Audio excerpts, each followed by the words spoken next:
Hey guys, welcome back to Growth on the Daily, the personal development podcast for athletes. My name is Ray and I'm your host. I'm a former competitive hockey player, passionate about self-growth, and I'm here to support you on your journey to becoming the best version of you. Thank you guys so much for tuning into today's episode. For those of you who are new to the show, welcome to Growth on the Daily. And for those of you who are back for another episode, thank you so much for taking the time once again to tune in for another episode. Before we dive into this episode, just a reminder to follow us on Instagram at Growth on the Daily to stay up to date with the show. This week's episode is titled Handle Your Bread. You know what I'm talking about, guys. Handle your money. In terms of specialties for success, we're talking about financial here. We're talking about how do you take control of your money? Money management, personal finances, all topics that encompass this financial category, and we're going to talk about them all today.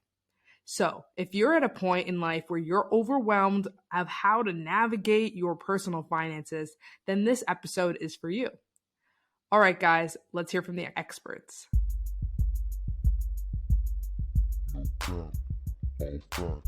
In my research this week, I want to communicate 2 points.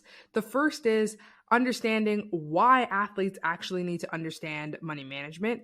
And second is the key reasons that athletes tend to lose all their money. So the first is a statistics that comes from Fox Business in an article they published that was titled, Why Do Professional Athletes Go Broke?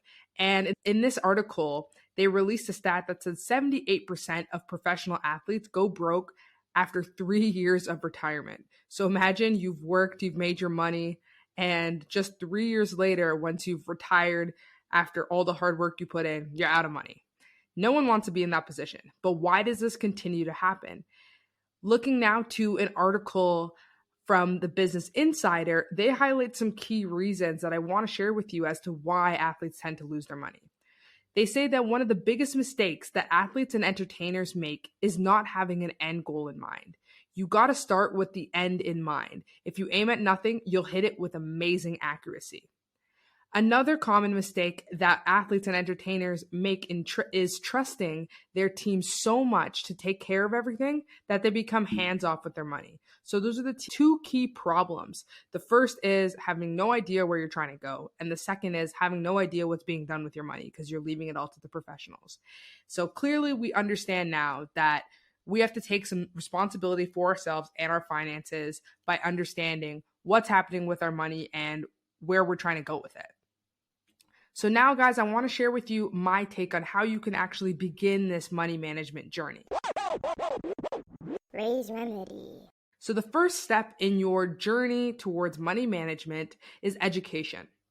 Your financial situation will never improve if you don't know what you're dealing with. So it's important that you understand your financial situation.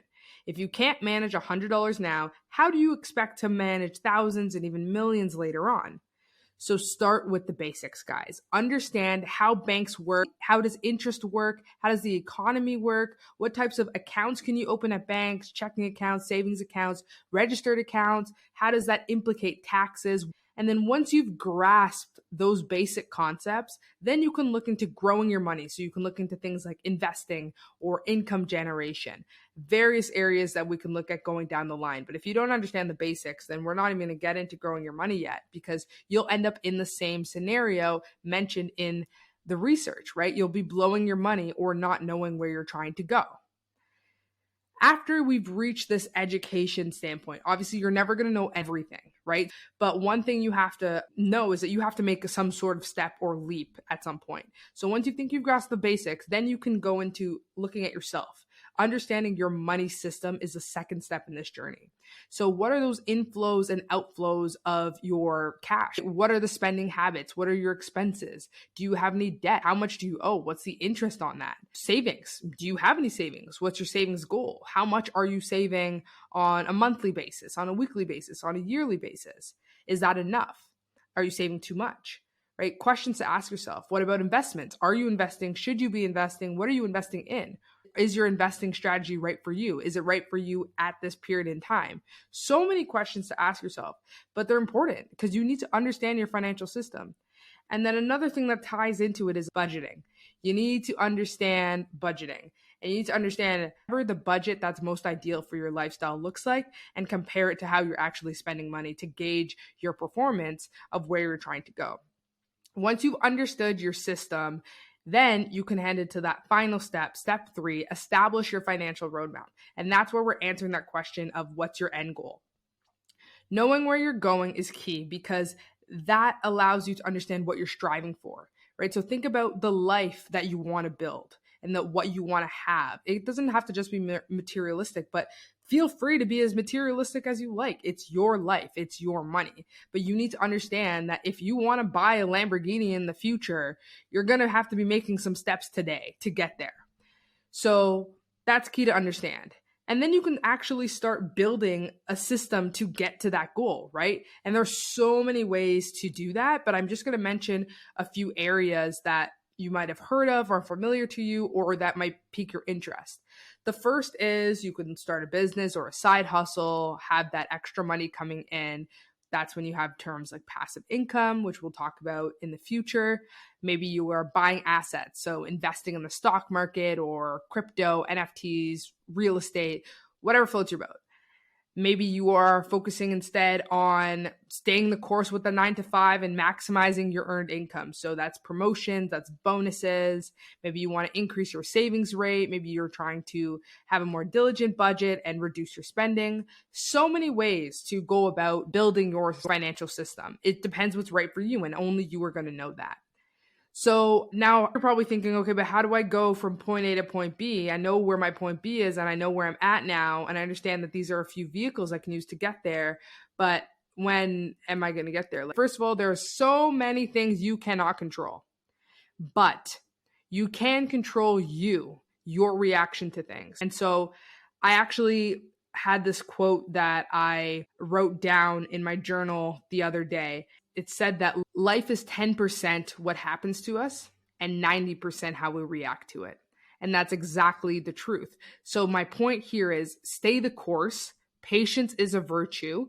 Pick your path and just stay the course. You are going to face roadblocks. You're going to face construction. There's going to be forks in the road. It is not going to be easy. But once you have your end goal in mind and you know how to get there, you just have to put in the work. And yes, there's luck, there's risk, there's so many things that have to be in favor. But why would you focus on all the things you can't control when you can focus on the things you can control? Because at the end of the day, if you're not putting in the work, you know it's not going to happen. But there's a much better chance that it will happen if you're focusing on doing the job that you're supposed to do.